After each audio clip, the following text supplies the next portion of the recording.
La parole est à Monsieur Thomas Chevandier, dernier orateur du groupe Paris en commun.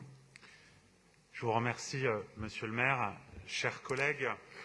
Alors que la crise sanitaire ne cesse de produire ses effets, on en voit chaque jour davantage ses conséquences en termes sociaux.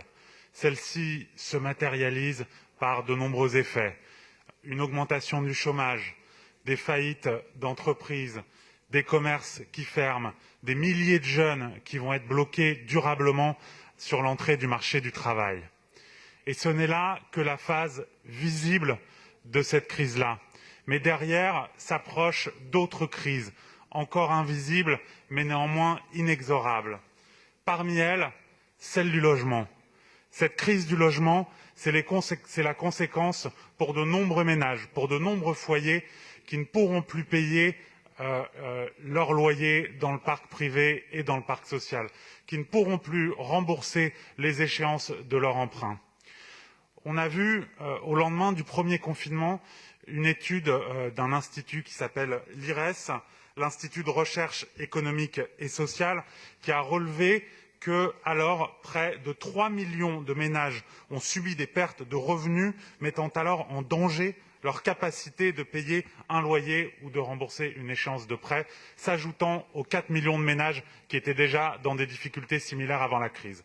Qu'en sera-t-il à l'issue de ce deuxième confinement? C'est justement parce qu'il y a ces crises sociales visibles et celles encore invisibles que nous avions besoin d'un budget de crise tel que celui qui est présenté dans le présent rapport.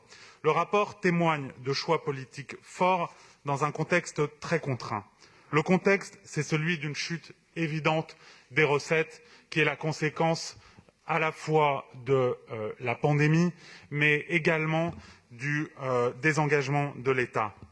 Les choix politiques, ce sont d'une part la solidarité pour répondre aux besoins immédiats. On souligne par exemple le maintien des aides, de l'ensemble des dispositifs et des subventions prévues pour l'accompagnement social. Ainsi en est-il du maintien de tous les contrats jeunes majeurs ou des subventions aux centres sociaux. Ces choix politiques, c'est aussi le maintien de l'investissement pour préparer l'avenir et pour amortir les effets économiques de la crise. 40 millions d'euros sont prévus pour l'aménagement et la végétalisation des quartiers populaires.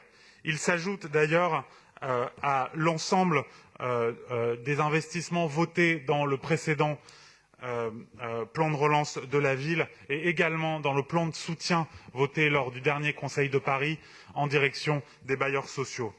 C'est parce que ce budget se présente dans un cadre extrêmement contraint, mais qu'il maintient son investissement public pour préparer l'avenir tout en maintenant l'ensemble des dispositifs de solidarité que la ville de Paris reste de ce fait à la hauteur de la crise.